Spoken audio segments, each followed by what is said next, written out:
In his Pulitzer Prize-winning book, Leadership, James McGregor Burns described two kinds of leadership: transactional leadership, running the business, and transformational leadership, changing people, raising people to a higher level of values and expectations. And here's the thing. In a time like today, the coronavirus crisis, the transactional leadership requirements can be so overwhelming. Getting PPE for your people, paying the bills when 70% of your revenue is gone, trying to understand the latest government regulations and rules that are coming out. Those things can be so overwhelming that you lose sight of the fact that transformational leadership is most important when it's hardest to do. It's so important to help your people manage anxiety. It's so important to inspire hope. Two of the most important elements of transforming leadership in the middle of a crisis. And let's look at those two things a bit more closely. Managing anxiety. Norman Dixon wrote a classic study on the psychology of military incompetence, and he studied battles across history. And he found the single differentiating factor between winning and losing commanders was the ability or inability to manage anxiety. See, when anxiety was really high, commanders tended to either get overly timid, they were fighting to not lose instead of fighting to win, the way the French hid behind the Maginot Line early in World War II, or they panicked and engaged in rash and reckless activities like Pickett's charge on the third day of Gettysburg. And your challenge as a leader is to manage, first of all, your own anxiety, but anxiety is magnified. It ripples through the entire organization. Your people, without exception, are in a state of high anxiety.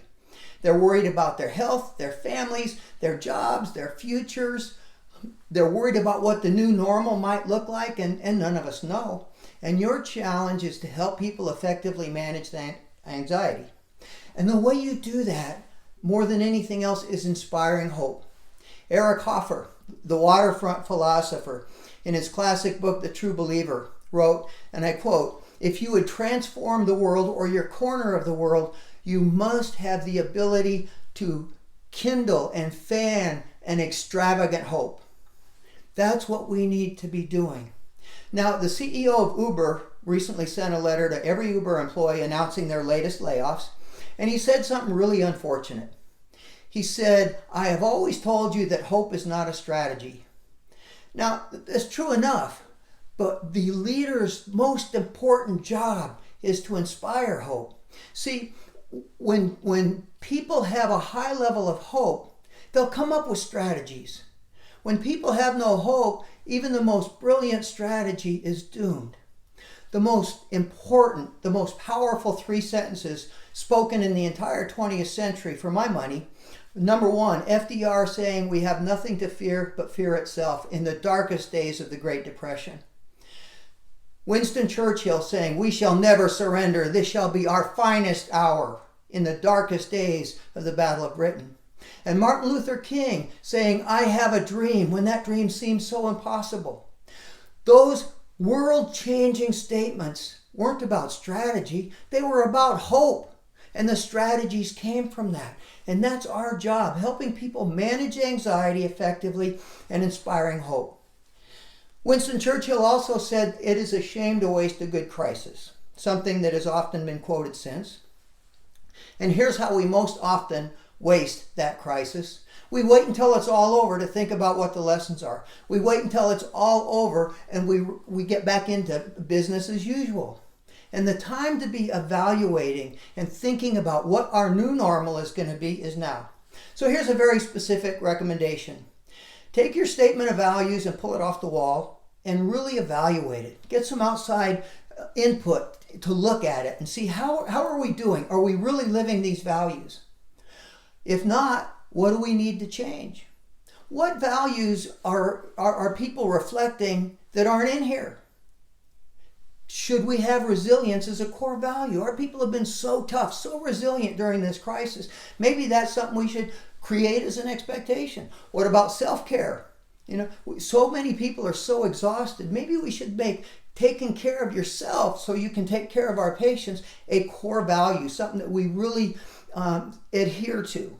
Your culture has taken a beating. People are anxious, they're worried, they're exhausted. They're also rising to the occasion. They're also reflecting, we got this. They're also being thanked by their communities. How do you make sure that you heal the trauma, but that you don't lose the good things as you go back to business as usual? Here's our process at Values Coach. We have a culture recovery and renewal plan that focuses on three things: resilient people, positive workplace, and values-based leadership. And we have a structure that we follow: assess, inspire, engage, sustain. Now, there's no cookie cutter. Your approach might be very different, but the challenge I give you is to have an approach and to do it now. What is your plan? What is your process before the crisis is over to make sure that when you evolve your new normal, it's not just business as usual, but that you have something that your people are really proud of, something that your community is really proud of, something that you are really proud of.